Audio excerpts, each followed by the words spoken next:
Lão lão mem hầu rồi.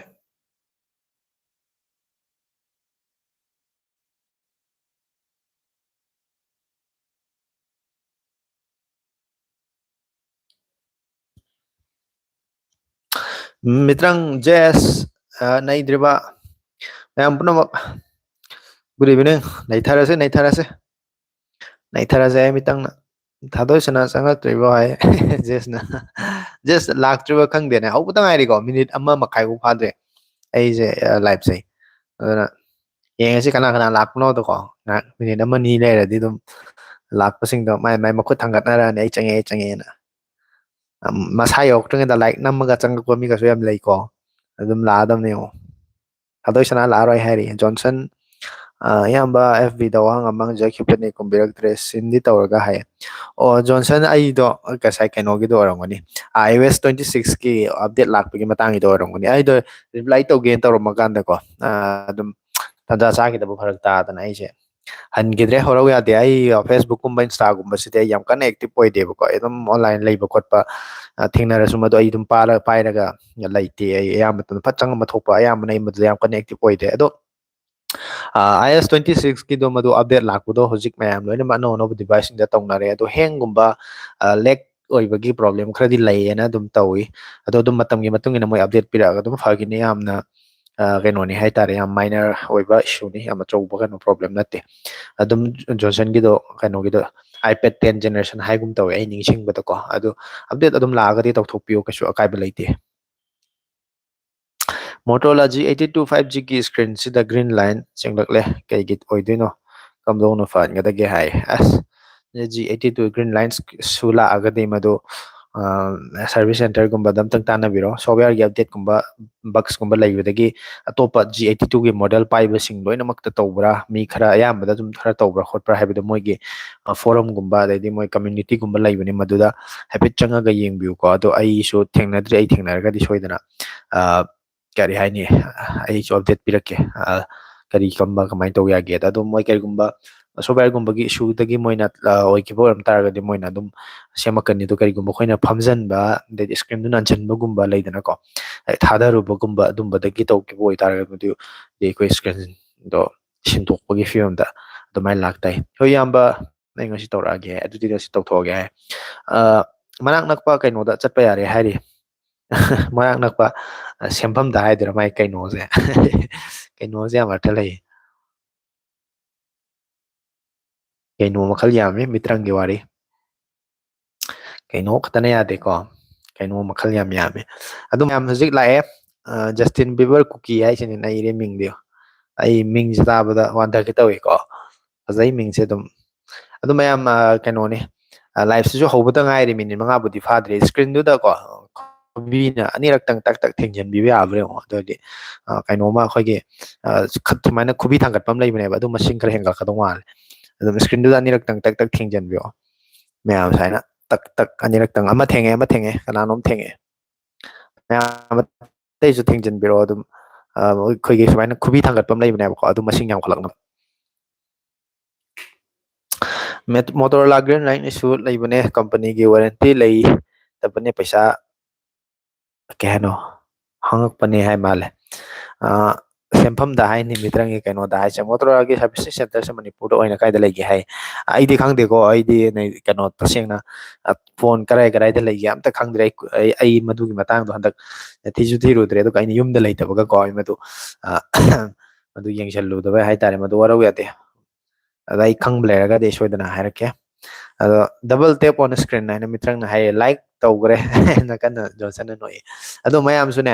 ꯑꯗꯨꯝ ꯁꯀ꯭ꯔꯤꯟꯗꯨꯗꯅꯦ ꯍꯥꯏꯅ ꯈꯨꯕꯤꯗꯨꯅꯅꯦ ꯇꯛ ꯇꯛ ꯑꯅꯤꯔꯛ ꯈꯛꯇꯪ ꯀꯩꯝ ꯇꯧꯗꯕꯅꯤ ꯃꯩꯁꯨ ꯆꯤꯡꯗꯕꯅꯤ ꯕꯦꯇ꯭ꯔꯤꯁꯨ ꯇꯤꯡꯗꯕꯅꯤ ꯀꯩꯝ ꯇꯤꯡꯗꯕꯅꯤ ꯁꯀ꯭ꯔꯤꯟꯗꯨꯗ ꯇꯛ ꯇꯛ ꯑꯅꯤꯔꯛ ꯈꯛꯇꯪ ꯊꯦꯡꯖꯟꯕ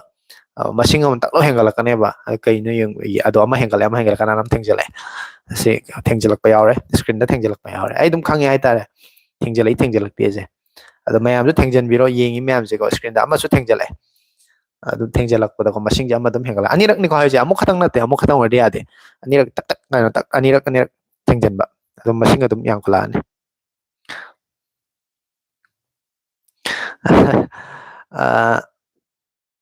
ꯀꯩ ꯍꯥꯏꯅꯣ ꯑꯩꯁꯦ ꯒ꯭ꯌꯥꯟ ꯇꯥꯗ꯭ꯔꯦ ꯃꯥꯏ ꯃꯔꯣꯟꯁꯦ ꯃꯥꯏ ꯀꯃꯦꯟꯁꯦ ꯄꯥꯕꯒ ꯊꯣꯛꯇ꯭ꯔꯦ ꯑꯩ ꯄꯥꯔꯔꯣꯏꯒꯦ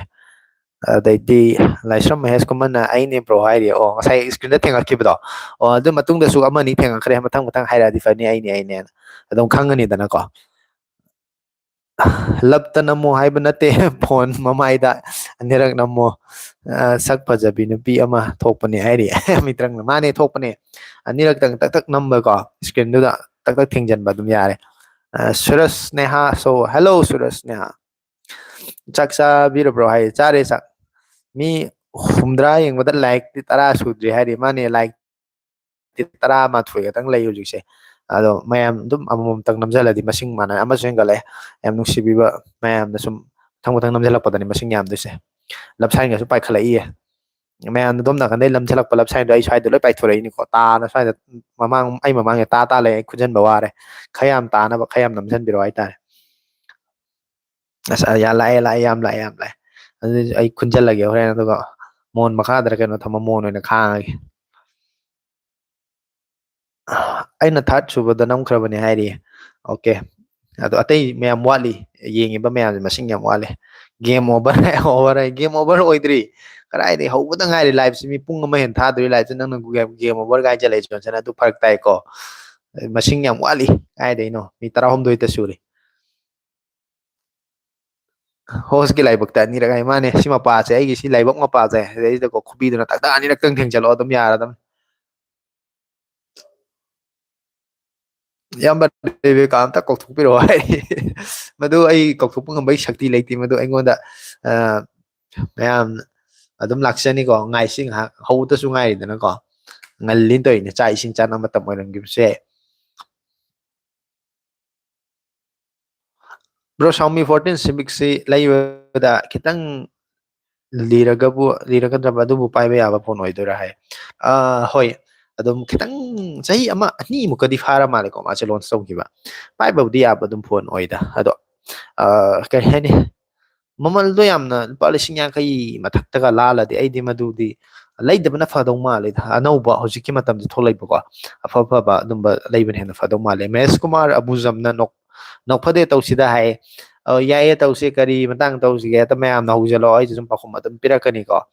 ꯅꯣꯛꯄꯕꯨ ꯑꯣꯏꯔꯣ ꯀꯞꯄꯕꯨ ꯑꯣꯏꯔꯣ ꯑꯩꯗꯤ ꯑꯗꯨꯝ ꯏꯌꯥꯇ ꯌꯥ ꯂꯩꯔꯕꯅꯦ ꯍꯥꯏꯇꯥꯔꯦ 20,000 ꯐꯥꯎꯒꯤ ꯃꯅꯨꯡꯗ ꯂꯩꯕ ꯚꯤꯗꯤꯑꯣ ꯀꯦꯃꯦꯔꯥ ꯁꯤꯖꯤꯟꯅꯕ ꯌꯥꯕ ꯁꯦꯝꯁꯪꯒꯤ ꯐꯣꯟ ꯑꯝꯇ ꯍꯥꯏꯕꯤꯌꯨ ꯍꯥꯏ ꯁꯦꯝꯁꯪꯒꯤ ꯐꯣꯟꯁꯤꯗꯤꯅꯦ ꯂꯨꯄꯥ 10,000ꯒꯤ ꯔꯦꯟꯖ ꯁꯤꯗꯩꯁꯤꯗꯗꯤ ꯑꯐꯕ ꯂꯩꯇꯦ ꯍꯥꯏꯇꯥꯔꯦ ꯑꯩ ꯇꯁꯦꯡꯅ ꯂꯨꯄꯥ 30,000 ꯌꯧꯒꯤ ꯇꯥꯔꯒꯗꯤ ꯍꯧꯖꯤꯛ ꯁꯦꯝꯁꯪꯒꯤ ꯒꯦꯂꯦꯛꯁꯤ S24 ꯐꯦꯟ ꯑꯦꯗꯤꯁꯟꯗ ꯍꯧꯖꯤꯛ ꯑꯣꯐꯔꯁꯨ ꯂꯩꯔꯤ ꯂꯨꯄꯥ 30,000 ꯐꯪꯕꯅꯦꯕꯀꯣ ꯑꯗꯨ ꯂꯨꯄꯥ 10,000 ꯀꯨꯟꯒꯤ ꯃꯈꯥ ꯑꯗꯩ 15,000 ꯁ꯭ꯋꯥꯏꯐꯥꯎꯁꯤꯗꯗꯤ ꯐꯣꯟꯁꯦ ꯑꯐꯕ ꯑꯝꯇ ꯂꯩꯇꯦ ꯑꯩꯅ ꯁꯨꯝ ꯌꯦꯡꯕꯗ ꯉꯁꯥꯏꯁꯨ ꯌꯨꯇꯨꯕꯀꯤ ꯀꯩꯅꯣꯗ ꯚꯤꯗꯤꯑꯣꯗ ꯀꯃꯦꯟ ꯇꯧꯔꯛꯑꯦ ꯀꯅꯥꯅꯣ ꯑꯃꯅ ꯑꯗꯣ ꯑꯩ ꯔꯤꯄ꯭ꯂꯥꯏꯗꯤ ꯇꯧꯈꯤꯕꯅꯦ ꯑꯗꯣ ꯃꯥꯅ ꯁꯖꯦꯁ ꯑꯝꯇꯪ ꯇꯧꯕꯤꯔꯛꯑꯣ ꯍꯥꯏꯅ 15,000ꯃꯨꯛꯀꯤ ꯆꯥꯡ ꯁꯤꯗꯩꯁꯤꯗ A55 ꯍꯥꯏꯅ ꯑꯃꯈꯛ ꯑꯩ ꯁꯖꯦꯁ ꯇꯧꯒꯦꯀꯣ ꯑꯗꯨꯐꯥꯎꯒꯤꯗ ꯂꯩꯕ ꯉꯝꯕꯒꯤ ꯕꯖꯦꯠ ꯂꯩꯔꯒꯗꯤ A55ꯇꯨ ꯌꯦꯡꯕꯗꯤ ꯌꯥꯏ ꯑꯗꯨꯕꯨ ꯑꯩꯗꯤ ꯁꯦꯝꯁꯪ ꯍꯥꯏꯕ ꯕ꯭ꯔꯥꯟꯗꯣ ꯄꯥꯝꯃꯤ ꯍꯥꯏꯕꯗꯨꯒꯤ ꯑꯩꯅ ꯑꯗꯨꯒꯤ ꯐꯣꯟꯗꯣ ꯁꯖꯦꯁ ꯇꯧꯕꯅꯤꯀꯣ ꯁꯦꯝꯁꯪꯁꯦ ꯂꯨꯄꯥ 20,000 15,000ꯗꯗꯤ ꯑꯐꯕ ꯑꯣꯏꯗꯦ ꯍꯥꯏꯇꯥꯔꯦ ꯑꯗꯨ ꯅꯠꯇꯕ ꯑꯇꯣꯞꯄꯅꯕꯨ ꯍꯦꯟꯅ ꯐꯅꯤ A55ꯇꯨ ꯍꯣꯡꯂꯤꯕꯅꯤ ꯃꯥꯅꯦ ꯍꯧꯖꯤꯛ ꯂꯨꯄꯥ 18,000 18,000 ꯃꯨꯛꯀ ꯐꯪꯕ꯭ꯔꯥ ꯆꯞ ꯆꯥꯕ ꯑꯗꯨꯃꯥꯏꯅ ꯂꯩꯈꯤꯕꯅꯦ ꯁꯤꯕꯤꯛꯁꯤ 29,000 ꯑꯗꯨꯋꯥꯏꯗ ꯂꯩꯌꯦꯕ꯭ꯔꯣ ꯃꯃꯜ ꯍꯟꯊꯈ꯭ꯔꯦ ꯍꯥꯏꯔꯦ ꯍꯣꯏ ꯍꯟꯊꯔꯛꯀꯅꯤ ꯑꯗꯨꯒꯤ ꯐꯣꯟꯗꯣ ꯀꯣ ꯀꯨꯏꯁꯨ ꯀꯨꯏꯔꯦꯗꯅ ꯑꯗꯨꯒ ꯌꯥꯝꯅ ꯍꯦꯛꯇ ꯐ꯭ꯂꯦꯛꯁꯤꯞ ꯀꯩꯅꯣ ꯍꯥꯏꯅꯤ ꯂꯦꯚꯦꯜꯒꯤ ꯐꯤꯆꯔꯁꯤꯡ ꯂꯣꯏꯅꯃꯛꯇꯤ ꯐꯪꯕ ꯏꯁꯄꯦꯁꯤꯐꯤꯀꯦꯁꯟ ꯌꯥꯎꯕ ꯅꯠꯇꯦꯕ ꯍꯧꯖꯤꯛꯀꯤ ꯃꯇꯝꯁꯤꯗ ꯃꯉꯣꯟꯗ ꯍꯦꯟꯅ ꯐꯔꯕ ꯃꯌꯥꯝ ꯂꯩꯔꯦꯗꯅꯀꯣ ꯑꯔꯤꯕ ꯚꯔꯖꯟꯁꯨ ꯑꯣꯏꯔꯦꯗꯅ ꯆꯍꯤ 2ꯃꯨꯛꯀꯤ ꯃꯃꯥꯡꯒꯤ ꯚꯦꯔꯤꯌꯦꯟꯠꯁꯨ ꯑꯣꯏꯕꯗꯨꯗ ꯍꯟꯊꯔꯛꯀꯅꯤ 24 ꯃꯨꯛ ꯑꯗꯨꯃꯥꯏꯅ ꯂꯩꯕꯅꯤ ꯍꯣꯏ ꯑꯗꯨꯃꯥꯏꯅ ꯂꯩꯔꯝꯗꯧ ꯃꯥꯜꯂꯦ ꯀꯩꯅꯣꯗꯣ A55ꯗꯣ ꯕ꯭ꯔꯣ ꯐ꯭ꯂꯤꯞꯀꯥꯔꯠꯇꯒꯤ iPhone 16 ꯑꯃ ꯀꯔꯤ ꯐꯥꯎꯕ ꯀꯩ ꯍꯥꯏꯅꯣ ꯁꯤꯕꯣ ꯀꯛꯇ꯭ꯔꯤ ꯐꯥꯎꯕ iPhone 16ꯁꯦ ꯒ꯭ꯌꯥꯟ ꯇꯥꯗ꯭ꯔꯦ ꯁ꯭ꯇꯦꯂꯤꯟꯅ ꯀꯩꯅꯣꯝ ꯍꯥꯏꯔꯤ ꯑꯅꯤꯜ ꯃꯥꯏꯕꯝꯅ ꯃꯣꯇꯣꯔꯣꯂꯥꯒꯤ ꯍꯥꯏꯕꯤꯔꯛꯎꯕ꯭ꯔꯣ ꯍꯥꯏꯌꯦ ꯃꯣꯇꯣꯔꯣꯂꯥꯁꯦ ꯂꯨꯄꯥ 50,000 ꯃꯅꯨꯡꯁꯤꯗꯅꯦ ꯌꯥꯝꯅ ꯑꯗꯨꯗ ꯍꯦꯟꯅ ꯇꯥꯡꯈ꯭ꯔꯒꯗꯤ ꯃꯣꯇꯣꯔꯣꯂꯥꯁꯤꯗꯤ ꯂꯩꯁꯨ ꯂꯩꯇꯦꯗꯅꯀꯣ ꯃꯥꯏ ꯃꯣꯗꯦꯜ ꯑꯌꯥꯝꯕ ꯂꯣꯟꯁꯨ ꯇꯧꯗꯦꯗꯅꯀꯣ ꯃꯥꯗꯤ ꯌꯥꯝꯅ ꯑꯩꯈꯣꯏꯒꯤ ꯕꯖꯦꯠ ꯂꯦꯚꯦꯜ ꯍꯥꯏꯇꯥꯔꯦꯅꯦ ꯑꯁꯤꯒꯤ ꯃꯅꯨꯡꯁꯤꯗ ꯂꯩꯕ ꯑꯣꯗꯤꯌꯟꯁꯤꯡꯁꯤ ꯇꯥꯔꯒꯦꯠ ꯇꯧꯕ ꯑꯗꯨꯝꯕ ꯀꯝꯄꯅꯤ ꯑꯃ ꯑꯣꯏꯔꯤ ꯍꯧꯖꯤꯛꯀꯤ ꯑꯣꯏꯅꯗꯤ ꯈꯔ ꯂꯩꯔꯒꯁꯨ ꯐ꯭ꯂꯦꯒꯁꯤꯞ ꯂꯦꯚꯦꯜꯒꯤ ꯐꯣꯟꯁꯤꯡꯁꯨ ꯑꯗꯨꯝ ꯂꯣꯟꯆ ꯇꯧꯔꯛꯄꯗꯤ ꯌꯥꯏꯀꯣ ꯃꯣꯏ ꯃꯣꯇꯣ ꯔꯦꯖꯔꯒꯨꯝꯕ ꯑꯗꯨꯝ ꯐꯣꯜꯗꯤꯡ ꯐꯣꯟꯒꯨꯝꯕꯗꯤ 1 lakh ꯃꯌꯥꯗ ꯂꯩ ꯍꯥꯏꯗꯤ ꯃꯣꯏ ꯑꯗꯨꯗꯤ ꯁ꯭ꯄꯦꯁꯤꯐꯤꯛ ꯑꯣꯗꯤꯌꯟꯁ ꯈꯔ ꯈꯛꯇꯒꯤꯅꯦꯕ ꯌꯥꯝ ꯃꯦꯟ ꯑꯣꯏꯅ ꯃꯣꯏꯅ ꯇꯥꯔꯒꯦꯠ ꯇꯧꯔꯤꯁꯤ 30,000 ꯃꯨꯛꯀꯤ ꯁ꯭ꯋꯥꯏꯐꯥꯎꯗ ꯂꯩꯕ ꯑꯗꯨꯅ ꯑꯗꯨꯝꯕꯒꯤ ꯃꯅꯨꯡꯗꯗꯤ ꯃꯣꯇꯣꯔꯣꯂꯥꯁꯤ ꯁꯤꯖꯤꯟꯅꯕ ꯌꯥꯕ ꯑꯐꯕ ꯐꯣꯟ ꯀꯝꯄꯅꯤ ꯑꯃꯗꯤ ꯁꯣꯏꯅ ꯑꯣꯏ ꯖꯣꯟꯁꯟꯅ ꯑꯃꯨꯛ ꯃꯔꯛꯁꯤꯗ ꯑꯃꯨꯛ ꯍꯥꯏ ꯍꯥꯏꯔꯛꯏ ꯖꯣꯟꯁꯟꯁꯦ ꯉꯁꯥꯏꯗꯩꯗꯤ ꯂꯩꯒꯤꯒꯨꯝ ꯇꯧꯕꯅꯤ ꯖꯣꯟꯁꯟꯁꯦ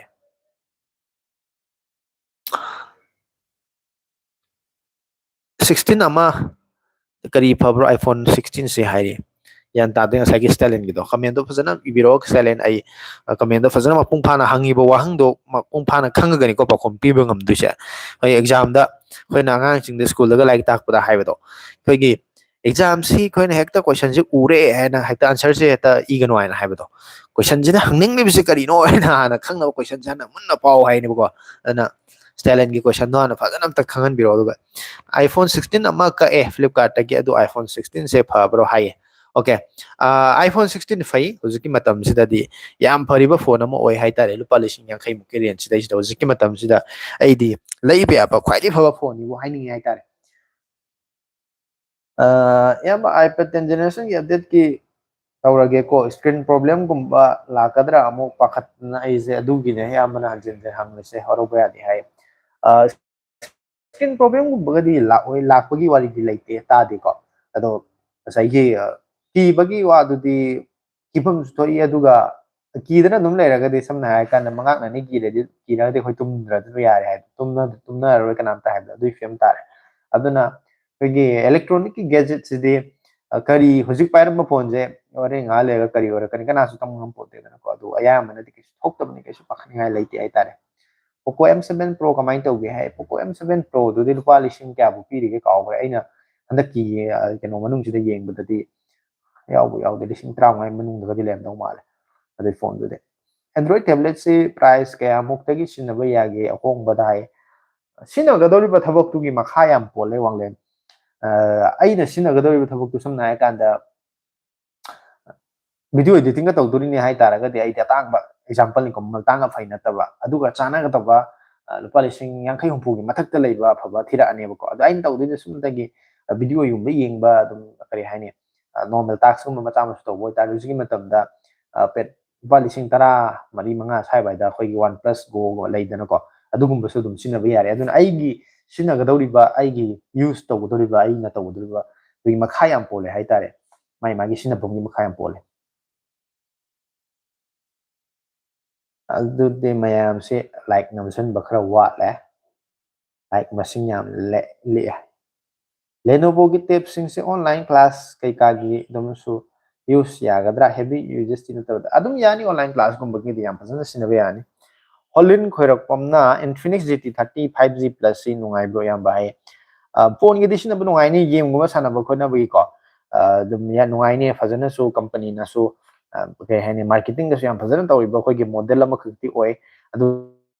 ꯉꯁꯥꯏ ꯃꯃꯥꯡꯗ ꯍꯥꯏꯈꯤꯕꯗꯣ ꯉꯁꯥꯏ ꯃꯣꯇꯣꯔꯣꯂꯥ ꯐꯥꯎꯗ ꯆꯥꯎꯔꯕ ꯀꯝꯄꯅꯤꯀꯣ ꯃꯃꯤꯡ ꯆꯠꯂꯕ ꯀꯨꯏꯔꯕ ꯀꯝꯄꯅꯤ ꯑꯃ ꯑꯣꯏꯔꯦꯗꯅ ꯃꯅꯤꯄꯨꯔꯗ ꯁꯔꯚꯤꯁ ꯁꯦꯟꯇꯔ ꯐꯖꯅ ꯂꯩꯇꯕꯒꯤ ꯃꯇꯥꯡ ꯑꯃ ꯃꯌꯥꯝꯅ ꯑꯈꯪꯕ ꯌꯥꯎꯕ꯭ꯔꯥ ꯑꯩꯗꯤ ꯈꯪꯗꯦ ꯆꯞ ꯆꯥꯅ ꯂꯩꯔꯕ ꯂꯩꯇ꯭ꯔꯤꯕ꯭ꯔꯥꯁꯦ ꯑꯗꯨꯅ ꯕꯦꯔꯥ ꯇꯧꯔꯛꯄ ꯃꯇꯝꯗ ꯌꯥꯔꯛꯇꯕ ꯃꯇꯝꯗ ꯁꯦꯝꯐꯝꯒꯤ ꯈꯤꯇꯪ ꯈꯨꯗꯣꯡꯆꯥꯗꯕ ꯂꯩ ꯍꯥꯏꯅ ꯇꯧꯔꯤꯁꯦ ꯁꯨꯃꯥꯏꯅ Infinixꯇꯤ ꯌꯥꯝ ꯅꯧꯔꯤꯕ ꯀꯝꯄꯅꯤ ꯑꯃ ꯑꯣꯏꯕꯅꯤꯅ ꯃꯅꯤꯄꯨꯔꯗ ꯃꯥꯏ ꯁꯔꯚꯤꯁ ꯁꯦꯟꯇꯔꯁꯦ ꯁꯣꯏꯗꯅ ꯂꯩꯔꯝꯃꯣꯏꯅ ꯈꯜꯂꯦꯕ ꯑꯩꯗꯤ ꯑꯗꯨ ꯂꯩꯔꯝꯗ꯭ꯔꯒꯗꯤ ꯍꯌꯦꯡ ꯀꯩꯒꯨꯝꯕ ꯄ꯭ꯔꯣꯕ꯭ꯂꯦꯝ ꯑꯃ ꯂꯩꯔꯛꯄ ꯃꯇꯝꯗ ꯁꯦꯝꯕ ꯈꯣꯠꯄꯗ ꯄꯥꯔꯠꯁꯤꯡ ꯐꯪꯗꯕ ꯈꯣꯠꯇꯕ ꯑꯗꯨꯝꯕꯒꯤ ꯄ꯭ꯔꯣꯕ꯭ꯂꯦꯝ ꯌꯥꯝ ꯂꯩꯅꯤ ꯍꯥꯏꯇꯥꯔꯦ ꯕ꯭ꯔꯣ ꯅꯊꯤꯡ ꯐꯣꯟ CMF2ꯒꯤ ꯃꯇꯥꯡꯗ ꯍꯥꯏꯕꯤꯔꯛꯑꯣ ꯑꯩ ꯅꯊꯤꯡ ꯐꯣꯟ CMF2 ꯀꯣ ꯍꯧꯖꯤꯛꯇꯤ ꯅꯊꯤꯡꯒꯤ CMFꯁꯦ ꯑꯩꯈꯣꯏꯒꯤ ꯇꯣꯉꯥꯟꯕ ꯏꯟꯗꯤꯄꯦꯟꯗꯦꯟట్ ꯑꯣꯏꯕ ꯕ꯭ꯔꯥꯟড ꯑꯃ ꯑꯣꯏꯈ꯭ꯔꯦ ꯅꯊꯤꯡꯒꯤ ꯃꯈꯥꯗ ꯁꯕ ꯕ꯭ꯔꯥꯟ ꯑꯣꯏꯅ CMFꯀꯤ ꯐꯣꯟꯁꯦ ꯂꯣꯟꯁ ꯇꯧꯔꯝꯕꯗꯣ ꯍꯧꯖꯤꯛꯇꯤ ꯑꯃꯨꯛ ꯃꯣꯏ ꯏꯟꯗꯤꯄꯦꯟꯗꯦꯟ ꯕꯣꯗꯤ ꯑꯃ ꯑꯣꯏꯅ ꯃꯣꯏ ꯃꯁꯥꯒꯤ ꯑꯣꯏꯅ ꯔꯤꯁꯔꯁ R&Dꯒꯨꯝꯕꯁꯦ ꯇꯣꯡꯉꯥꯜꯂꯅꯤ ꯍꯥꯏꯅ ꯇꯥꯈꯤ ꯑꯗꯣ ꯃꯣꯏꯁꯨ ꯑꯗꯨꯝ ꯏꯅꯣꯚꯦꯇꯤꯚ ꯑꯣꯏꯕ ꯑꯥꯏꯗꯤꯌꯥ ꯗꯤꯖꯥꯏꯟꯒꯗꯤ ꯌꯥꯝ ꯄꯨꯊꯣꯛꯄꯅꯦ ꯍꯧꯖꯤꯛꯀꯤ ꯃꯇꯝꯁꯤꯗ ꯑꯦꯚꯔꯦꯖꯅꯤ ꯍꯥꯏꯇꯥꯔꯦ ꯌꯥꯝ ꯀꯥ ꯍꯦꯟꯅ ꯐꯕ ꯐꯣꯟ ꯑꯃꯗꯤ ꯅꯠꯇꯦ Redmi Note 13 Proꯗꯤ ꯁꯤꯖꯤꯟꯅꯕ ꯁꯨꯛꯌꯥ ꯌꯥꯗꯦ ꯍꯥꯏꯕ ꯌꯥꯔꯦ ꯁꯣꯐꯋꯦꯌꯔ ꯑꯞꯗꯦꯠꯁꯨ ꯁꯥꯎꯟ ꯇꯞꯊꯈ꯭ꯔꯦ ꯍꯥꯏꯗꯤ ꯑꯩ Redmiꯒꯤ ꯐꯣꯟꯗꯤ ꯑꯩ ꯃꯃꯥꯡꯗ ꯆꯍꯤ ꯉꯁꯤꯗꯩꯅ ꯆꯍꯤ 3-4 ꯃꯃꯥꯡꯗꯒꯗꯤ ꯑꯩ ꯁꯖꯦꯁ ꯇꯧꯔꯝꯕꯗꯤ ꯌꯥꯏ ꯑꯗꯣ ꯑꯩ ꯆꯠꯈꯤꯕ ꯆꯍꯤ ꯑꯃꯅꯤ ꯁꯤꯗꯗꯤ ꯑꯩ Redmiꯒꯤ ꯐꯣꯟ ꯑꯃꯠꯇ ꯑꯩ ꯃꯌꯥꯝꯅ ꯍꯪꯉꯛꯄ ꯃꯇꯝꯗꯁꯨ ꯑꯩ ꯁꯖꯦꯁ ꯇꯧꯁꯨ ꯇꯧꯈꯤꯗꯕꯅꯤ ꯑꯩ ꯇꯧꯁꯨ ꯇꯧꯅꯤꯡꯗꯦ ꯍꯧꯖꯤꯛꯀꯤ ꯑꯣꯏꯅ ꯑꯩꯈꯣꯏꯒꯤ Redmiꯒꯤ ꯐꯣꯟꯁꯤꯡꯁꯦ ꯃꯣꯏ ꯈꯤꯇꯪ ꯏꯁꯨ ꯌꯥꯝ ꯂꯩ ꯍꯥꯏꯇꯥꯔꯦ ꯃꯣꯏꯒꯤ ꯍꯥꯏꯄꯔ OS ꯀꯨꯝꯕꯁꯦ ꯌꯥꯝ ꯄ꯭ꯔꯣꯕ꯭ꯂꯦꯝ ꯂꯩꯕ ꯈ꯭ꯋꯥꯏ ꯃꯔꯨ ꯑꯣꯏꯅ ꯑꯩꯅ ꯈ꯭ꯋꯥꯏ ꯄꯦꯟꯈꯤꯗꯕ ꯍꯥꯏꯔꯒꯗꯤ ꯑꯩꯅꯁꯨ ꯁꯖꯦꯁ ꯇꯧꯔꯒ ꯑꯩꯒꯤ ꯆꯍꯤ ꯈꯔꯒꯤ ꯃꯃꯥꯡꯗꯅꯤꯀꯣ ꯆꯍꯤ 2-3ꯃꯨꯛꯀꯤ ꯃꯃꯥꯡꯗ ꯐꯣꯟ ꯑꯃꯈꯛ ꯂꯩꯈꯤ Redmi Note 13 Proꯒꯨꯝꯕ ꯑꯣꯏꯔꯝꯗꯧ ꯃꯥꯜꯂꯦ ꯑꯩꯁꯨ ꯈꯟꯕꯗ ꯑꯗꯣ ꯃꯣꯏꯁꯦ ꯁꯣꯐꯋꯦꯌꯔ ꯑꯞꯗꯦꯠ ꯂꯥꯛꯄ ꯃꯇꯝꯗ ꯉꯁꯥꯏꯒꯤ ꯐꯣꯟꯒꯤ ꯀꯦꯃꯦꯔꯥꯁꯦ ꯃꯌꯦꯛ ꯁꯦꯡꯉꯛꯇꯕ ꯁꯨꯝ ꯍꯟꯊꯔꯛꯄ ꯍꯥꯏꯇꯥꯔꯦꯀꯣ ꯑꯗꯨꯗꯒꯤ ꯃꯁꯤꯗꯤ ꯑꯐꯕ ꯑꯃ ꯑꯣꯏꯗ꯭ꯔꯦ ꯍꯥꯏꯗꯅ Lenovo Legion Tabꯇꯣ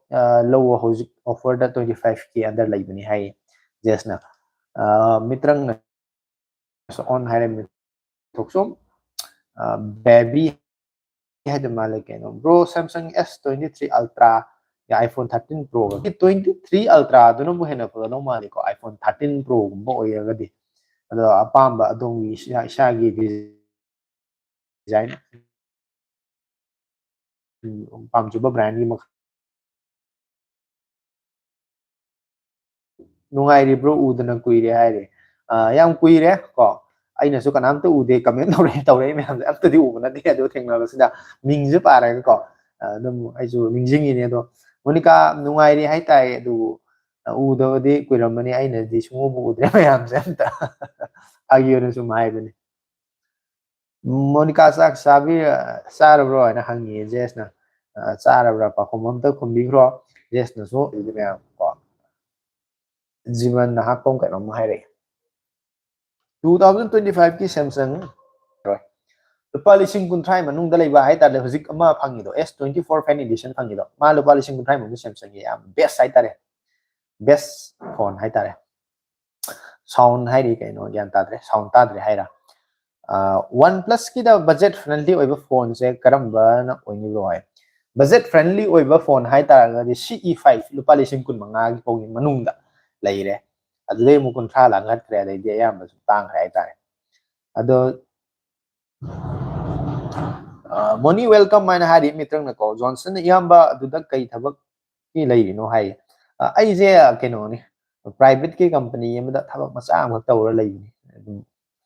iPhone 16 Pro 70,000 da low handak bro big billion day sale da yang fare afuba phone ama leiram me am fazaba offer da ko lupa lising yang kai gi chang bu ta thara ni hai tare launch to matam gi na ta ga di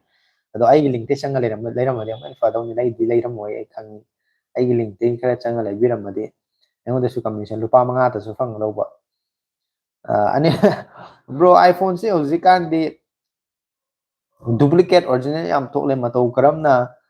khangani hai madu dum akoina on toroga mai IME ai adedi dum verify to yam line khangba dum yabni adu Infinix moi si kari karamba parents oi jat no yam ba hai Infinix moi tongan ba company ni moi si parent company si kana na on to buno sai sab sab khangde e ibung mitrang si karamba mitrang no ma si hai ai gyan tadre mai si karamba mitrang no ko mitrang gi wari mitrang gi punsi am lai bne Monica se mapu pala bro ai amta senajage dana ai de ya abu yaram basu ai madu masad hango ko mitrang nang su leram lisidi dai mitrang gi wari ko mayam marak thatna Monica hairiba nupi asi yamna phajaba life demand yamna leiba sagen bini ai atu uningre tapti uningre da hoi bro kangudre hai moni rank 1 pai se udro hai ne mitrang na bro Samsung S series से camera quality हंदरकते camera quality सुन हंदरकते है ना वो है गले है तारे आई हुजिक थारिबा life से कइनो दैनि सेल्फी कैमरा है तारे ने फ्रंट कैमरा दगी ने दुम क्वालिटी से कमाइन तौगे दो दुम येंगो सिजे से कुइरबा फोन नि को सही अनि होम सोरबा फोन नि करिफ्ता दुम क्वालिटी हंदबै लेते मित्रंग बेरानी आइरी करी मतंग दनो बेरा तौ ओरिसे कमाइन तौनो लास्टा मोनिका जे इरेब कमेंटुनबुदी अखोगी कई हाइनी इचल ओरबनी सोइदना खांगे को इबुंग हाइना कौरखिबेदो कनांगे होजिक मतमसिदा नुपानागा फेक अकाउंट सारा पाइबसु याम लाइबने दुना ngasai jesna ga hangibedo adu khara munna fazana tv wai tare angel na so hey ari ei gina ngode hey laurai sibo hey na laurai se kari no I khang gyan ta dai na kari so go ngang re hagi do budi itlang ye wari amma laiba mare mansi masi Monica se hari wari amma tanate ya meram go wali ko adudi Samsung S23 Ultra oina laurage hai yai S23 Ultra isagi budget hadi affordable aina leiba ngamba ai budget ki anung da leiba oi taraga di adum leiba ya sidi bungi life ta thanabira ju kai de da ai di upini ko seran tora na ai ju phagi tawbuni mayam sum nok che dana ko jesna ai gidi angel lak le ari jesna nai salai ko matang matang it's pure na bro hojik matam da chana ba any phone da any part sillal si quality handa ba khara ke hai na sibo any phone da any part sillal si quality handa ba khara ai bro ꯒ꯭ꯌꯥꯟ ꯇꯥꯗ꯭ꯔꯦ ꯑꯩꯈꯣꯏ ꯐꯣꯟꯒꯨꯝꯕꯗ ꯑꯩꯈꯣꯏꯅ ꯄꯥꯔꯠꯁꯦ ꯁꯤꯟꯗꯣꯛꯄ ꯇꯥꯔꯒꯗꯤ quality ꯍꯟꯊꯗꯣꯏꯔꯥ ꯍꯥꯏꯕ ꯑꯣꯏꯔꯝꯒꯅꯤꯀꯣ original ꯑꯣꯏꯕ part ꯑꯩꯈꯣꯏ ꯀꯝꯄꯅꯤꯅ ꯁꯥꯕ ꯑꯗꯨꯒꯨꯝꯕ ꯃꯁꯥꯒꯤ ꯑꯣꯔꯤꯖꯤꯅꯦꯜ ꯁꯥꯔꯚꯤꯁ ꯁꯦꯟꯇꯔꯗꯒꯤꯒꯨꯝꯕ ꯁꯤꯜꯂꯒꯗꯤ ꯀ꯭ꯋꯥꯂꯤꯇꯤ ꯀꯩꯁꯨ ꯍꯟꯊꯔꯣꯏ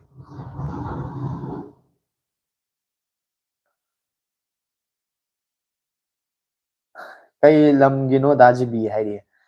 ꯑꯩꯁꯦ ꯀꯩꯅꯣꯗꯒꯤꯅꯦ ꯁꯥꯏꯇꯣꯟ ꯍꯥꯏꯅ ꯑꯃ ꯂꯩꯀꯣ ꯌꯥꯝꯅ ꯂꯥꯞꯄ ꯌꯥꯝꯅ ꯄꯤꯛꯄ ꯈꯨꯡꯒꯪ ꯑꯃꯈꯛ ꯑꯩꯈꯣꯏꯒꯤ ꯁꯝꯅ ꯍꯥꯏꯔꯀꯥꯟꯗ ꯂꯋꯥꯏ ꯑꯃꯈꯛ ꯂꯩ ꯑꯗꯨꯗꯒꯤꯅꯤ ꯃꯃꯤꯡ ꯇꯥꯈ꯭ꯔꯕ꯭ꯔꯥ ꯃꯃꯤꯡ ꯇꯥꯗ꯭ꯔꯒꯗꯤ ꯇꯥꯁꯜꯂꯣ ꯁꯥꯏꯇꯣꯟ ꯍꯥꯏꯅ ꯑꯃ ꯂꯩꯕꯅꯦ ꯑꯗꯨꯗꯒꯤꯅꯤ ꯈꯪꯉꯒꯗꯤ ꯑꯝꯇꯪ ꯈꯪꯉꯦꯅ ꯍꯥꯏꯖꯜꯂꯛꯑꯣ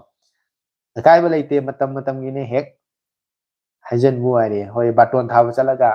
ꯀꯩꯅꯣ ꯇꯧꯋꯦ ꯍꯥꯏꯗꯣ ꯑꯩꯈꯣꯏꯒꯤ ꯂꯨꯍꯣꯡꯕꯒꯤꯔ ꯁꯣꯔꯥꯠꯀꯤꯔ ꯕꯥꯇꯣꯟ ꯊꯥꯕ ꯆꯠꯂꯒ ꯃꯤꯒꯤ ꯌꯨꯝꯁꯤꯗ ꯑꯁ ꯁꯨꯃꯥꯏꯅ ꯇꯧꯗꯅ ꯃꯣꯏꯒꯤ ꯂꯨꯍꯣꯡꯕ ꯇꯥꯡ 5ꯗ ꯁꯨꯃꯥꯏꯅ ꯇꯧꯗꯅ ꯂꯨꯍꯣꯡꯕꯒꯤ ꯕꯥꯇꯣꯟ ꯊꯝꯃꯝꯒꯦ ꯍꯥꯏꯔ ꯂꯣꯏꯔꯒ ꯍꯩꯅꯕꯤ ꯑꯣꯏꯅ ꯃꯥ ꯀꯥꯏꯖꯤꯟꯕ ꯍꯥꯏꯅ ꯍꯥꯏꯔꯝꯃꯦ ꯑꯗ ꯕꯥꯇꯣꯟ ꯊꯥꯕꯗꯒꯤ ꯀꯥꯏꯖꯤꯟꯕ ꯍꯥꯏꯔꯝꯃꯦ ꯀꯅꯥꯝ ꯂꯥꯛꯇꯦꯗꯣ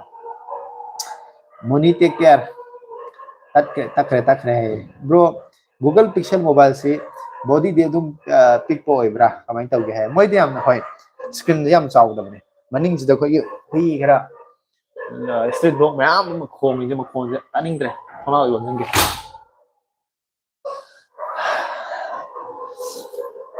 ꯃꯣꯏꯔꯥꯡ ꯁꯣꯝꯗ ꯃꯥꯜꯂꯦ ꯍꯥꯏꯔꯤ ꯃꯣꯏꯔꯥꯡꯗꯒꯤ ꯌꯥꯝ ꯍꯥꯏꯊꯔꯤꯀꯣ ꯃꯣꯏꯔꯥꯡꯂꯣꯝ ꯁꯥꯏꯗꯇ ꯆꯠꯀꯗꯕꯅꯤ ꯇꯤꯗꯤꯝ ꯂꯝꯕꯤꯁꯤꯗ ꯂꯥꯛꯄꯗ ꯁꯥꯏꯇꯣꯟꯁꯤ ꯕ꯭ꯔꯣ ꯁꯦꯝꯁꯪꯗꯣ ꯕꯦꯇ꯭ꯔꯤꯗꯤ ꯀꯃꯥꯏꯅ ꯇꯧꯒꯦ ꯍꯥꯏ ꯕꯦꯇ꯭ꯔꯤꯗꯤ 4000 mAh ꯀꯨꯝꯕ ꯑꯣꯏꯔꯝꯒꯅꯤ ꯃꯥꯁꯦ ꯑꯗꯨꯝ ꯕꯦꯇ꯭ꯔꯤ ꯑꯗꯨꯕꯨ ꯄꯤꯛꯑꯦ ꯍꯥꯏꯄ ꯅꯠꯇꯦꯀꯣ ꯄꯤꯛꯑꯁꯨ ꯑꯗꯨꯝ ꯈꯥꯡꯕ ꯅꯨꯃꯤꯠ ꯆꯨꯞꯄꯗꯤ ꯑꯗꯨꯝ ꯆꯠꯀꯅꯤ ꯍꯦ ꯃꯤꯇ꯭ꯔꯪ ꯅꯪ ꯍꯥꯏꯔꯤ ꯃꯤꯇ꯭ꯔꯪꯁꯤꯅ ꯀꯔꯤ ꯇꯧꯈ꯭ꯔꯕꯖꯥꯠꯅꯣ ꯑꯩꯗꯤ ꯎꯍꯧꯗ꯭ꯔꯦꯅꯦ ꯁꯥꯏꯇꯣꯟꯗꯗꯤ ꯑꯜꯄꯅꯥ ꯈꯪꯕ꯭ꯔꯣ ꯏꯌꯥꯝꯕ ꯃꯌꯨꯝꯗꯤ ꯄꯥꯟꯈ꯭ꯔꯦ ꯑꯩ ꯌꯥꯝ ꯈꯪꯉꯤ ꯑꯩ ꯁꯥꯏꯇꯣꯟꯗꯩꯕꯨ ꯃꯤ ꯃꯃꯤꯡ ꯍꯦꯛ ꯄꯠꯂꯛꯄ ꯑꯩ ꯂꯣꯏ ꯈꯪꯒꯅꯤ ꯀꯩꯒꯤꯅꯣ ꯍꯥꯏꯗꯤ ꯑꯩꯅ ꯁꯥꯏꯇꯣꯟꯁꯦ ꯑꯩꯅ ꯄꯣꯛꯄ ꯂꯝꯅꯤꯅꯀꯣ ꯀꯅꯥꯏ ꯑꯉꯥꯡ ꯉꯔꯥꯡ ꯈꯛꯇꯪ ꯄꯣꯛꯄ ꯑꯉꯥꯡꯗꯤ ꯈꯪꯗ꯭ꯔꯦ ꯑꯗꯣ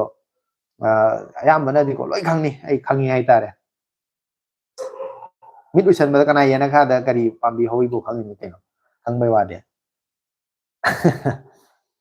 ꯑꯗꯣ ꯏꯌꯥꯝꯕ ꯑꯩꯁꯨ ꯍꯧꯖꯤꯛ ꯃꯣꯇꯣꯔꯣꯂꯥ ꯑꯃ ꯄꯥꯏꯔꯤ ꯑꯗꯣ ꯄꯦꯔꯦꯟꯁ ꯈꯪꯕꯤꯕ꯭ꯔꯥ ꯍꯥꯏꯕꯤꯔꯛꯑꯣ ꯃꯣꯏꯁꯦ ꯂꯦꯅꯣꯚꯣꯅ ꯀꯝꯄꯅꯤ ꯑꯣꯟ ꯇꯧꯈ꯭ꯔꯒꯨꯝ ꯇꯧꯕꯅꯤ ꯃꯣꯇꯣꯔꯣꯂꯥꯁꯤꯗꯤ ꯖꯤ ꯑꯥꯔꯁꯦ ꯊꯥꯗꯣꯛꯏꯁꯤꯅ ꯍꯪꯂꯝꯕ ꯉꯥꯏꯔꯤꯅꯦ ꯍꯥꯏꯔꯤꯌꯦ ꯋꯥꯡꯂꯦꯟꯅ ꯑꯃꯨꯛ ꯑꯗꯣ ꯒꯨꯒꯜ ꯄꯤꯛꯁꯦꯜꯁꯤ ꯁꯥꯎꯟ ꯀꯦꯃꯦꯔꯥ ꯁꯤꯊꯔꯛꯄ꯭ꯔꯥ ꯍꯥꯏ ꯀꯦꯃꯦꯔꯥꯒꯨꯝꯕꯒꯤꯗꯤ ꯍꯟꯊꯔꯛ ꯑꯣꯏ ꯑꯗꯨꯒ ꯁꯥꯎꯟ ꯀ꯭ꯋꯥꯂꯤꯇꯤꯒꯨꯝꯕꯗꯤ ꯑꯗꯨꯝ ꯅꯨꯡꯉꯥꯏꯅꯤ ꯇꯧꯕꯇꯕꯨ ꯐꯣꯟꯗꯤ ꯀꯌꯥ ꯅꯨꯡꯉꯥꯏꯕ ꯑꯣꯏꯔꯣꯏ ꯃꯣꯏ ꯄ꯭ꯔꯣꯁꯦꯁꯔꯗꯨ ꯉꯁꯥꯏꯒꯤ ꯀꯔꯤ ꯍꯥꯏꯈꯔꯦ ꯒꯨꯒꯜꯒꯤ ꯇꯦꯟꯁꯔ ꯍꯥꯏꯕ ꯆꯤꯞꯁꯦꯠꯇꯣ ꯈꯪꯉꯦ ꯀꯩꯅꯣ ꯖꯦꯁ ꯅꯪꯅ ꯍꯥꯏꯗꯣ ꯑꯩ ꯉꯁꯥꯏ ꯃꯃꯤꯡ ꯄꯜꯂꯛꯄꯗ ꯑꯗꯨꯝ ꯈꯪꯈ꯭ꯔꯦ ꯌꯥꯝꯅ ꯑꯩꯒꯁꯨ ꯑꯗꯨꯝ ꯄꯥꯎ ꯐꯥꯎꯅꯕ ꯏꯆꯟꯅꯨꯄꯤ ꯑꯃꯈꯛꯅꯤ ꯑꯩꯈꯣꯏ ꯑꯗꯨꯝ ꯌꯥꯝ ꯀ꯭ꯂꯣꯁ ꯑꯣꯏꯅ ꯂꯣꯏꯅꯕ ꯏꯆꯟꯅꯨꯄꯤ ꯑꯃꯈꯛꯅꯤꯀꯣ ꯑꯗꯨꯝ ꯃꯃꯤꯡ ꯄꯠꯂꯛꯄꯗ ꯑꯗꯨꯝ ꯈꯪꯈ꯭ꯔꯦ ꯉꯁꯥꯏꯅ ꯁꯟꯖꯨ ꯍꯧꯕꯧꯅ ꯃꯣꯇꯣ ꯏꯟꯐꯤꯅꯤꯛꯁ ꯅꯊꯤꯡ ꯁꯤ ꯑꯦꯝ ꯑꯦꯐ ꯇꯦꯛꯅꯣ ꯍꯥꯏꯔꯤꯕꯁꯤꯡꯁꯦ ꯄꯥꯏꯕ ꯂꯣꯏꯅ ꯌꯥꯏ ꯈꯜꯂꯦ ꯆꯞ ꯆꯥꯕ ꯀꯝꯄꯅꯤ ꯇꯥꯏꯠ ꯑꯞ ꯁꯥꯔꯚꯤꯁꯤꯡ ꯂꯩꯇ꯭ꯔꯁꯨ ꯔꯨꯐ ꯃꯍꯜ ꯒꯝꯚꯤꯔ ꯁꯣꯞꯄꯤꯡ ꯃꯅꯤꯡꯗ ꯂꯣꯏ ꯐꯪꯂꯦ 100% ꯖꯦꯅ꯭ꯌꯨꯟ ꯄꯥꯔꯠꯁꯇꯤ ꯅꯠꯇꯦ ꯑꯗꯨꯕꯨ ꯀ꯭ꯋꯥꯂꯤꯇꯤ ꯂꯩ ꯍꯥꯏꯔꯤ ꯏꯟꯐꯤꯅꯤꯛꯁ ꯃꯣꯇꯣꯔꯣꯂꯥꯕꯨꯗꯤ ꯌꯥꯔꯦ ꯏꯟꯐꯤꯅꯤꯛꯁ ꯅꯊꯤꯡꯁꯤꯅ ꯁꯤ ꯑꯦꯝ ꯑꯦꯐ ꯐꯣꯟ ꯅꯊꯤꯡꯒꯤꯗꯤ ꯑꯩꯈꯣꯏꯒꯤ ꯋꯥꯟ ꯄ꯭ꯂꯁꯀꯁꯨ ꯑꯗꯨꯝ ꯃꯣꯏꯒꯤ ꯆꯥꯟꯅꯕꯅꯤ ꯇꯦꯛꯅꯣꯒꯤꯗꯤ ꯆꯞ ꯆꯥꯕ ꯊꯣꯏꯗꯣꯛꯄ ꯈꯪꯗꯦ ꯅꯊꯤꯡꯁꯤꯕꯨꯗꯤ ꯁꯤ ꯑꯦꯝ ꯑꯦꯐꯁꯤꯕꯨꯗꯤ ꯑꯩꯈꯣꯏ ꯋꯥꯟ ꯄ꯭ꯂꯁꯇꯒꯤ ꯀꯥꯜꯄꯤꯗꯣ ꯐꯥꯎꯟꯗꯔ ꯋꯥꯟ ꯄ꯭ꯂꯁꯀꯤ ꯃꯥꯅ ꯍꯧꯗꯣꯛꯈꯤꯕ ꯀꯝꯄꯅꯤ ꯕ꯭ꯔꯥꯟ ꯑꯃꯅꯤ ꯑꯗꯨꯝ ꯁꯤꯖꯤꯟꯅꯕꯗꯤ ꯌꯥꯅꯤ ꯐꯪꯉꯦ ꯍꯥꯏꯕꯅꯤꯅ ꯃꯌꯥꯝꯁꯨ ꯀꯣ ꯃꯤꯇ꯭ꯔꯪ ꯑꯩꯅ ꯆꯪꯉꯨꯕ ꯃꯐꯝꯁꯤ ꯅꯪ ꯍꯦꯛꯇ ꯂꯩꯔꯝꯃꯤ ꯀꯔꯤꯒꯤꯅꯣ ꯍꯥꯏꯌꯦ ꯃꯁꯤꯁꯨ ꯀꯣ ꯍꯪꯕ ꯌꯥꯕ ꯋꯥꯐꯝ ꯑꯃꯅꯦ ꯗꯦꯠ ꯑꯣꯠ ꯒꯦꯃꯤꯡ ꯕ꯭ꯔꯣ ꯑꯥꯏ ꯀꯨꯠ ꯅꯤꯌꯣ 10 ꯁꯦ ꯂꯩꯕꯗ ꯃꯥꯡꯖꯕ ꯂꯩꯒꯗ꯭ꯔꯥ ꯍꯥꯏ ꯀꯩꯝꯇ ꯂꯩꯔꯣꯏ ꯃꯗꯨ ꯀꯣ ꯕꯖꯦꯠ ꯃꯗꯨꯒꯤ ꯕꯖꯦꯠꯇꯨꯗꯀꯣ ꯒꯦꯝ ꯐꯥꯎꯗ ꯁꯥꯟꯅꯕ ꯌꯥꯕ ꯅꯨꯡꯉꯥꯏꯕ ꯄꯣꯠꯅꯤ ꯕ꯭ꯔꯣꯒꯤ ꯋꯥꯈꯜꯗꯤ ꯑꯥꯏꯐꯣꯟꯒ ꯁꯦꯝꯁꯪꯒ ꯁꯦꯔꯤꯁꯦ ꯀꯔꯝꯕꯅ ꯍꯦꯟꯅ ꯅꯨꯡꯉꯥꯏꯒꯦꯅ ꯈꯜꯂꯤ ꯍꯥꯏꯌꯦ ꯑꯥꯏꯐꯣꯟ ꯄꯥꯔꯇꯤꯀꯨꯂꯔ ꯕ꯭ꯔꯥꯟ ꯍꯥꯏꯇꯥꯔꯦꯅꯦ ꯑꯗꯨꯃꯥꯏꯅ ꯀꯝꯄꯤꯌꯔ ꯇꯧꯕꯁꯤꯗꯤ ꯑꯩꯗꯤ ꯒ꯭ꯌꯥꯟ ꯇꯥꯗꯦ ꯀꯔꯤ ꯍꯥꯏꯗꯣꯏꯅꯣ ꯒ꯭ꯌꯥꯟ ꯇꯥꯗꯦ ꯃꯣꯗꯦꯜ ꯑꯃꯒ ꯁꯝꯅ ꯍꯥꯏꯔ ꯀꯥꯟꯗ ꯑꯥꯏꯐꯣꯟ 13ꯒ S25ꯒ ꯀꯔꯝꯕꯅ ꯐꯩ ꯍꯥꯏꯔꯗꯤ ꯑꯩꯗꯤ S25 ꯐꯩ ꯍꯥꯏꯔꯛꯀꯅꯦꯕꯀꯣ ꯑꯗꯣ S25ꯒ ꯑꯥꯏꯐꯣꯟ 17ꯒ ꯀꯔꯝꯕ ꯐꯩ ꯍꯥꯏꯇꯥꯔꯦ ꯑꯩ ꯑꯥꯏꯐꯣꯟ 17ꯅ ꯐꯩ ꯍꯥꯏꯔꯛꯀꯅꯦꯕꯀꯣ ꯑꯗꯨꯅ ꯃꯥꯒꯤ ꯄꯥꯔꯇꯤꯀꯨꯂꯔ ꯉꯁꯥꯏꯒꯤ ꯃꯣꯗꯦꯜꯗꯣ ꯃꯇꯝꯗꯨꯒꯤ ꯃꯉꯣꯟꯗ ꯄꯤꯔꯤꯕ ꯐꯤꯆꯔꯁꯇꯣ ꯑꯗꯨꯒꯤ ꯃꯗꯨꯗ ꯆꯥꯡꯗꯝꯅꯔꯒ ꯑꯩ ꯐꯩ ꯐꯠꯇꯦꯗꯣ ꯍꯥꯏꯕꯅꯦ ꯑꯩꯗꯤ ꯀꯝꯄꯅꯤꯗꯗꯤ ꯑꯩ ꯑꯗꯨꯃꯥꯏꯅꯗꯤ ꯈꯟꯗꯣꯛꯄꯗꯤ ꯀꯅꯥꯁꯨ ꯍꯥꯏꯕ ꯉꯝꯗꯧ ꯃꯥꯟꯗꯦ ꯃꯤꯇ꯭ꯔꯪ ꯕ꯭ꯔꯣ ꯊꯥꯗꯣꯛꯏꯁꯤꯅ ꯑꯗꯣ ꯑꯩ ꯑꯣꯏꯗꯧ ꯃꯥꯟꯗ꯭ꯔꯦ ꯑꯗꯨꯅꯅꯦ ꯍꯥꯏꯔꯤꯌꯦ ꯍꯣꯏ ꯕ꯭ꯔꯣ ꯐꯣꯟꯁꯦ ꯃꯤꯗꯤꯌꯥꯇꯦꯛꯅ ꯐꯕ꯭ꯔꯥ ꯅꯠꯇ꯭ꯔꯒ ꯁ꯭ꯅꯦꯞ ꯗ꯭ꯔꯦꯒꯟꯅ ꯐꯕ꯭ꯔꯥ ꯍꯧꯖꯤꯛꯇ ꯑꯩꯅ ꯈꯨꯝꯈꯤꯕꯗꯣ ꯉꯁꯥꯏ ꯁꯦꯝꯁꯪꯅ ꯐꯕ꯭ꯔꯥ ꯑꯥꯏꯐꯣꯟꯅ ꯐꯕ꯭ꯔꯥꯗꯣ ꯑꯗꯨꯒ ꯆꯞ ꯃꯥꯟꯅꯔꯦ ꯁꯤ ꯃꯤꯗꯤꯌꯥꯇꯦꯛꯀꯤ ꯃꯇꯥꯡꯁꯤꯁꯨ ꯃꯤꯗꯤꯌꯥꯇꯦꯛꯀ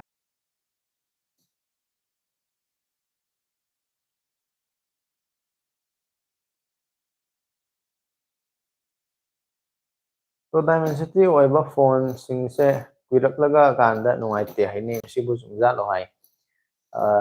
ꯅꯨꯡꯉꯥꯏꯇꯦ ꯍꯥꯏꯕꯒꯤ ꯑꯗꯨꯃꯥꯏꯅ ꯅꯨꯡꯉꯥꯏꯔꯛꯑꯣꯏꯗꯕꯒꯤ ꯃꯔꯝ ꯀꯔꯤꯝꯇ ꯂꯩꯇꯦ ꯗꯦꯠ ꯑꯣꯠ ꯒꯦꯃꯤꯡ ꯍꯥꯏꯅ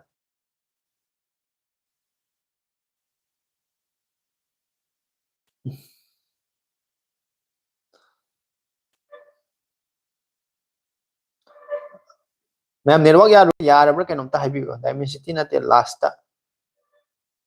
ꯁꯤꯅꯅꯦ ꯂꯥꯁꯇ ꯅꯩꯔꯛꯀꯗꯣꯏꯁꯦ ꯍꯥꯏꯔꯤꯑꯦ ꯃꯦꯗꯤꯌꯥꯇꯤꯛꯁꯤꯀꯣ ꯃꯌꯥꯝꯅꯗꯤ ꯌꯥꯝ ꯃꯥꯟꯗꯕ ꯑꯗꯣ ꯍꯟꯗꯛꯀꯤ ꯏꯟꯇꯦꯜꯁꯦ ꯌꯨ ꯑꯦꯁ ꯑꯦꯗ ꯑꯩꯈꯣꯏꯒꯤ ꯃꯣꯏꯒꯤ ꯀꯩꯅꯣꯃ ꯒꯣꯔꯃꯦꯟꯒꯤ ꯄꯣꯂꯤꯁꯤ ꯅꯣꯔꯝꯁ ꯑꯃ ꯍꯥꯏꯇꯥꯔꯦꯅꯦ ꯑꯗꯨ ꯐꯣꯂꯣ ꯑꯃ ꯇꯧꯗꯕꯒꯤ ꯃꯥꯁꯦ ꯀꯝꯄꯅꯤꯁꯦ ꯁꯨ ꯇꯧꯗꯅ ꯇꯧꯕꯗꯨꯗ ꯃꯦꯗꯤꯌꯥꯇꯦꯛꯅ ꯀꯟꯕꯤꯈ꯭ꯔꯕꯅꯦ ꯍꯥꯏꯇꯥꯔꯦ ꯍꯟꯗꯛꯀꯤ ꯃꯇꯥꯡꯁꯤꯗ ꯏꯟꯇꯦꯜ ꯐꯥꯎꯗ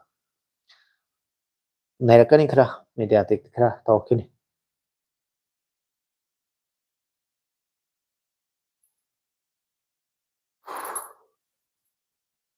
ꯕꯦꯁꯇꯤꯅ ꯑꯃꯨꯛ ꯑꯩ ꯑꯃꯨꯛ ꯂꯥꯛꯆꯔꯦ ꯍꯥꯏꯔꯤꯑꯦ ꯂꯥꯛꯑꯣ ꯂꯥꯛꯑꯣ ꯂꯦꯡꯁꯤꯟꯕꯤꯔꯛꯑꯣ ꯃꯌꯥꯝ ꯑꯇꯩꯁꯨ ꯈꯔ ꯀꯧꯁꯟꯕꯤꯔꯛꯑꯣ ꯃꯌꯥꯝꯁꯦ ꯅꯦꯠ ꯌꯥꯗꯕꯗꯤ ꯂꯣꯏ ꯆꯦꯜꯂꯨꯔꯦ ꯃꯥꯡꯉꯨꯔꯦ ꯑꯝꯇꯪ ꯀꯧꯁꯟꯕꯤꯔꯛꯑꯣ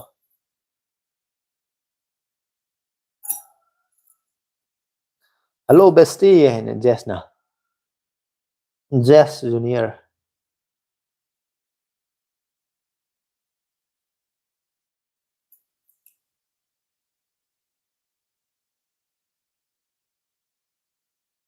ꯃꯌꯥꯝ ꯅꯦꯠꯁꯦ ꯌꯥꯗ꯭ꯔꯦ ꯑꯝꯇꯪ ꯀꯛꯊꯠꯂꯒ ꯑꯣꯟ ꯇꯧꯁꯤꯔꯥ ꯈꯪꯗꯦ ꯑꯃꯨꯛꯀ ꯊꯥꯖꯤꯔꯥ ꯈꯪꯗꯦ ꯂꯥꯏꯚꯁꯦ 5G ꯐꯪꯉꯝꯕꯗꯨꯁꯨ ꯃꯥꯡꯈ꯭ꯔꯦ ꯖꯤꯑꯣꯁꯦ ꯌꯥꯝ ꯅꯨꯡꯉꯥꯏꯇꯕꯒꯤ ꯍꯥꯏ ꯀꯥꯟꯗ꯭ꯔꯦ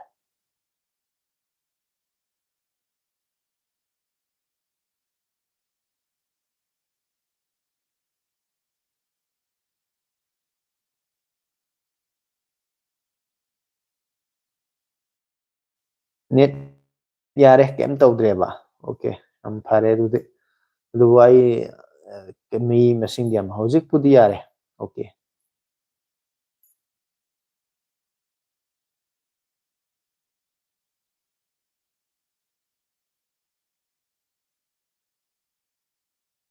ꯕ꯭ꯔꯣ ꯗꯥꯏꯃꯦꯟꯁꯤꯇꯤ ꯁꯦꯔꯤꯁꯁꯦ ꯀꯨꯏꯔꯀꯥꯟꯗ ꯅꯨꯡꯉꯥꯏꯇꯦ ꯃꯁꯤꯕꯨ ꯆꯨꯝꯕ꯭ꯔꯣ ꯂꯥꯜꯂꯦ ꯅꯨꯡꯉꯥꯏꯇꯕ ꯀꯩꯝ ꯂꯩꯇꯦ ꯀꯨꯏꯔꯀꯥꯟꯗ ꯅꯨꯡꯉꯥꯏꯔꯛꯑꯣꯏꯗꯕꯩ ꯃꯔꯝ ꯀꯩꯝ ꯂꯩꯇꯦ ꯄ꯭ꯔꯣꯁꯦꯁꯔꯗꯨꯅ ꯅꯠꯇꯦꯀꯣ ꯍꯣꯏ ꯁꯤꯖꯤꯟꯅꯕꯗꯨꯏ ꯃꯈꯥ ꯄꯣꯟꯅꯅꯦ ꯑꯩꯈꯣꯏꯅ ꯀꯨꯏꯔꯒ ꯅꯨꯡꯉꯥꯏꯔꯛꯇ꯭ꯔꯤꯁꯦ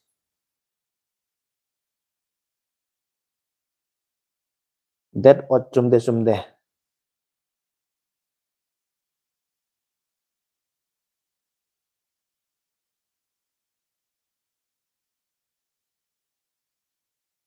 ꯍꯣꯂꯦꯟ ꯈꯣꯏꯔꯛꯄꯝꯅ ꯏꯌꯥꯝꯕ ꯃꯣꯇꯣꯁꯤ ꯃꯣꯏꯁꯤ ꯁꯤꯁꯇꯦꯝ ꯑꯞꯗꯦꯠ ꯂꯥꯛꯄꯗ ꯀꯔꯤ ꯍꯥꯜꯗ ꯀꯔꯤ ꯍꯟꯊꯩ ꯀꯔꯤ ꯍꯟꯒꯠꯂꯛꯏ ꯍꯥꯏꯗꯧ ꯃꯥꯜꯂꯦꯀꯣ ꯍꯟꯊꯕꯒꯤ ꯃꯇꯥꯡꯁꯤꯗꯤ ꯍꯟꯊꯅꯤꯡꯉꯥꯏꯗꯤ ꯇꯁꯦꯡꯅ ꯍꯥꯏꯔꯒꯗꯤ ꯑꯞꯗꯦꯠ ꯍꯥꯏꯁꯤꯗꯤ ꯍꯟꯊꯅꯤꯡꯉꯥꯏ ꯁꯨꯡꯂꯩ ꯂꯩꯇꯕ ꯄꯣꯠ ꯑꯃꯅꯤ ꯑꯗꯨꯕꯨ ꯍꯦꯟꯒꯠꯂꯛꯄꯒꯤ ꯍꯥꯏꯔꯒꯗꯤ ꯀꯔꯤ ꯍꯥꯏꯅꯤ ꯃꯇꯝꯒꯤ ꯑꯣꯏꯕ ꯑꯅꯧꯕ ꯁꯦꯀ꯭ꯌꯨꯔꯤꯇꯤ ꯄꯦꯠꯁꯀꯨꯝꯕ ꯑꯦꯟꯗ꯭ꯔꯣꯏꯗ ꯚꯔꯖꯟꯒꯨꯝꯕ ꯑꯗꯩ ꯕꯛꯁꯀꯨꯝꯕ ꯂꯩꯔꯝꯕ ꯑꯩꯈꯣꯏꯒꯤ ꯐꯣꯟꯗꯣ ꯍꯦꯡꯒꯨꯝꯕ ꯆꯠꯂꯝꯕ ꯈꯣꯠꯂꯝꯕ ꯑꯗꯨꯒꯨꯝꯕꯗꯣ ꯑꯞꯗꯦꯠ ꯂꯥꯛꯄ ꯀꯥꯟꯗ ꯐꯈꯤꯗꯣꯏꯅꯤꯗꯅꯀꯣ ꯑꯗꯨꯅ ꯍꯟꯊꯅꯤꯡꯉꯥꯏꯗꯤ ꯀꯩꯝ ꯂꯩꯇꯦ ꯑꯗꯨꯕꯨ ꯑꯩꯈꯣꯏꯅ ꯈꯪꯗꯕꯗ ꯀꯦꯃꯦꯔꯥꯁꯦ ꯃꯌꯦꯛ ꯁꯦꯡꯗꯅꯕ ꯀꯥꯏꯅꯀꯣ ꯃꯣꯏꯅ ꯑꯗꯨꯝ ꯇꯧꯕꯗꯤ ꯌꯥꯝ ꯃꯤꯇ꯭ꯔꯪ ꯑꯩꯅ ꯉꯥꯡꯉꯤꯁꯤ ꯇꯥꯔꯒꯗꯤꯀꯣ ꯀꯃꯦꯟ ꯑꯝꯇꯪ ꯇꯥꯏꯌꯦꯅ ꯇꯧꯁꯟ ꯑꯩ ꯀꯃꯦꯟ ꯃꯈꯥ ꯑꯗꯨꯒꯤ ꯄꯥꯎꯈꯨꯝ ꯄꯤꯔꯛꯀꯦ ꯅꯠꯇ꯭ꯔꯒꯗꯤ ꯅꯦꯠꯁꯤꯅ ꯌꯥꯗꯕ ꯑꯩ ꯉꯥꯡꯉꯒ ꯑꯃꯨꯛ ꯇꯥꯔꯝꯗ꯭ꯔꯒꯗꯤ ꯑꯃꯨꯛ ꯀꯥꯟꯅꯗꯦꯀꯣ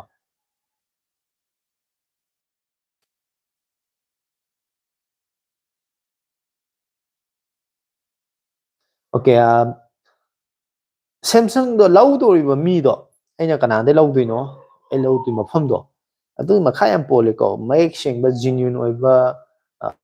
ꯃꯐꯝ ꯃꯔꯤ ꯃꯈꯣꯡ ꯈꯪꯕ ꯀꯅꯥꯒꯨꯝꯕ ꯑꯃꯅ ꯄꯥꯏꯔꯝꯕꯗꯒꯤ ꯂꯧꯕꯗꯤ ꯀꯩꯁꯨ ꯀꯥꯏꯗꯦꯅ ꯈꯜꯂꯦ ꯑꯗꯨꯒ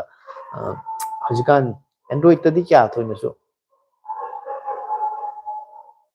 ꯄꯠꯄ ꯇꯠꯂꯦ ꯈꯤꯇꯪ ꯐꯔꯦ ꯍꯥꯏꯅ ꯑꯌꯥꯝꯕꯅꯁꯨ ꯍꯥꯏꯔꯛꯑꯦ ꯑꯩ ꯃꯈꯥꯗ ꯇꯥꯏꯞꯁꯤꯒꯤ ꯑꯐꯕ ꯑꯩ ꯁꯖꯦꯁ ꯇꯧꯖꯔꯛꯀꯦ ꯄꯥꯈꯪ ꯑꯁꯇꯣꯔ ꯃꯤꯇ꯭ꯔꯪ ꯁꯤꯖꯤꯟꯅꯕꯒꯁꯨ ꯐꯩ ꯃꯦꯗꯤꯌꯥꯇꯦꯛ ꯗꯥꯏꯃꯦꯟꯁꯤꯇꯤꯁꯨ ꯐꯩ ꯑꯅꯤꯃꯛ ꯄꯋꯥꯔꯐꯨꯜ ꯑꯣꯏ ꯑꯗꯨꯕꯨ ꯗꯥꯏꯃꯦꯟꯁꯤꯇꯤꯅꯗꯤ ꯃꯩ ꯈꯥꯡꯕ ꯍꯦꯜꯂꯛꯀꯅꯤ ꯁ꯭ꯅꯦꯞꯗ꯭ꯔꯦꯒꯟꯗꯒꯤꯗꯤ ꯍꯥꯏ ꯄ꯭ꯔꯣꯁꯦꯁꯔꯁꯦꯀꯣ ꯑꯗꯨꯃꯥꯏꯅꯁꯨ ꯀꯩ ꯍꯥꯏꯅꯤ ꯉꯁꯥꯏꯒꯤ ꯑꯩꯒꯤ ꯄ꯭ꯔꯣꯁꯦꯁꯔꯗꯨꯒꯤ ꯃꯣꯗꯦꯜꯗꯣ ꯁꯝꯅ ꯍꯥꯏꯔꯀꯥꯟꯗ ꯍꯧꯖꯤꯛ ꯃꯇꯝꯗꯗꯤ ꯑꯩꯠ ꯏꯂꯤꯠ ꯀꯥꯏꯅ ꯂꯩꯔꯤꯗꯅꯀꯣ ꯑꯩꯠ ꯏꯂꯤꯠꯇꯁꯨ 5 ꯖꯦꯅꯦꯔꯦꯁꯟ ꯂꯩꯔꯦ ꯃꯃꯥꯡꯉꯩꯗꯤ ꯑꯩꯅ ꯁꯤꯖꯤꯟꯅꯔꯤꯕ ꯀꯩꯅꯣꯗꯨꯒꯤ ꯃꯈꯥ ꯄꯣꯜꯂꯦ ꯅꯦꯠ ꯌꯥꯝ ꯅꯨꯡꯉꯥꯏꯇꯦ ꯀꯛꯊꯠꯂꯦꯗꯅꯀꯣ ꯑꯩ ꯂꯥꯏꯐꯇ ꯇ꯭ꯔꯤꯁꯦꯀꯣ ꯑꯩꯅ ꯉꯥꯡꯉꯤꯁꯤꯁꯨ ꯃꯌꯥꯝꯅ ꯃꯇꯠ ꯃꯇꯠ ꯇꯠꯂꯒꯗꯤ ꯇꯥꯕ ꯌꯥꯝ ꯅꯨꯡꯉꯥꯏꯇ꯭ꯔꯒꯗꯤ